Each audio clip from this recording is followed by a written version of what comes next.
In this video, I'm going to show you how to remove and install Shimano cranks on a bicycle. There's a variety of reasons of why you may want to do this. You may be wanting to change the chain rings, change the bottom bracket, or just clean everything up real good. In my case, I'm getting a creaking noise from the bottom bracket, and it's been a long time since I've cleaned the bottom bracket shell. So I'm going to remove the cranks and then remove the bottom bracket, clean everything up real good, and reinstall.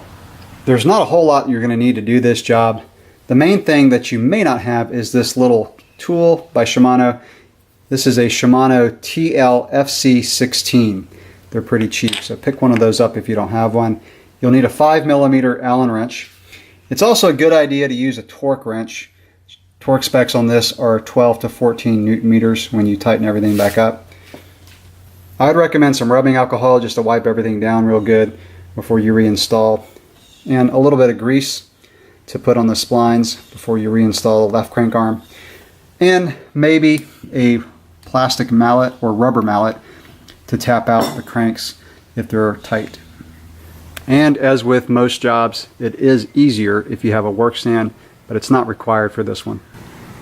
If you have a work stand, go ahead and put the bike in the stand and remove the rear wheel. If you don't have a stand, you can leave the bike on the ground. Just be careful with the chain tension, which I'll show you here in a second.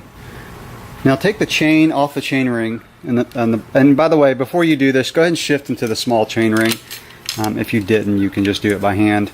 But just lay the chain gently down onto the bottom bracket shell so it's off the chain rings. So you can see I have the chain just laying there on the bottom bracket shell.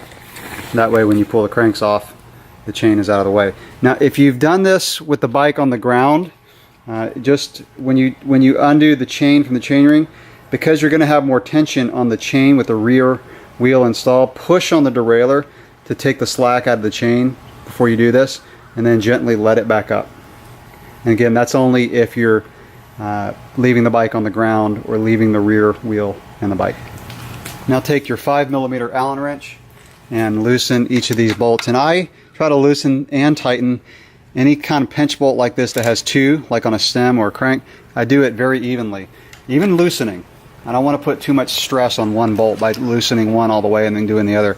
So go back and forth and about a half a turn each, maybe a whole turn, and loosen these bolts up. Once you've got them loose, you've got this little plastic piece in the middle. It's kind of a safety thing to hold the crank arm on. You're going to want to lift that up. Sometimes you can get your fingernail down in there. Sometimes it's necessary to take a really small flat blade screwdriver. But lift that up because that's going to allow the crank arm to come off. And you can see that piece is raised up in the middle. And you'll see it when we get it off, but there's a little pin that goes into the bottom bracket that holds the crank arm on just in case. It's kind of just a last resort measure of keeping that crank arm on. Now just take this little tool and loosen the cap,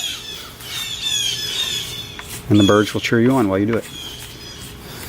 Okay, and that's not going to be on there very tight at all.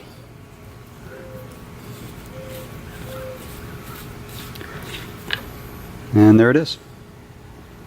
So with the pinch bolts loosened, the top cap off, and that little plastic piece, you should be able to just kind of rock it back and forth and pull that crank arm off. For the drive side, it too should come out pretty easily. Sometimes you have to use a rubber or plastic mallet, and if you haven't laid the chain on the bottom bracket shell, make sure you do that before you get that one off. So this one, I'm just going to take my plastic mallet and just give it a couple little light taps, and that should bring it out. And when you get it to about right here, sometimes you just have to shake it back and forth, and there you go. And if you're kind of new to bike maintenance and you're curious of what a bike looks like with the bottom bracket removed, that's just an empty bottom bracket shell. I've removed the bottom bracket, and this is what the bottom bracket itself looks like. It's just a press-in cup, little sleeve in the middle, and identical cup on the other side. Reinstallation is pretty much the same thing, just in reverse order. Before you reinstall the cranks, no matter what the job you're doing, the reason you're removing the cranks, it's a good idea just to take a rag with some rubbing alcohol and just clean all around the bottom bracket shell, wipe out your your bearing cups and everything like that, because these are places that are hard to get to with the crank on in a normal cleaning procedure. So just take advantage of the crank being off to do that. So I'm going to make sure I hold the chain out of the way, and I'm going to take the drive side and just slide it through. And you may have to wiggle it back and forth, and it'll kind of jump in there. And you should be able to just press it on by hand, then put the chain on. Put the chain on the chain ring so you don't pinch it. And then just give it another good push. If it's not going on all the way, you can take a rubber mallet, plastic mallet. If you're going to use a plastic mallet, I would actually put a towel right here and just tap on the drive side. This one went in okay, but sometimes it might be a little tight, so you might just want to tap on it, get it seated in there real good. Before we put the left crank arm on, or the non-drive side, just take a little dab of grease on your finger and wipe it on the outside splines, and maybe another dab and on the inside where that little cap goes, and just kind of work it on there with your fingers. I'm going to put a little bit more right here, and then we'll put the left crank arm on. Okay, now I didn't show it in the video, but I also wiped out the inside of the left crank arm real good before I put it back on. Just make sure everything's clean. Again, take advantage of the cranks being off and just wipe them down real good with some rubbing alcohol. So make sure your cranks are lined up properly, and then just slide that on, and you should be able to push that on pretty good with your hands. And now we'll put the top cap on, and that'll seat it all the way down. Okay, the cap, I'm just going to lay on this tool and just tighten it down with your hand. This should, the cap should just be hand tight. Don't take a, pliers or anything, or giant pliers, and try to tighten this down. Just do it hand tight. And now push that little plastic thing down in there, and make sure it's all the way down inside. And now we'll just tighten the bolts.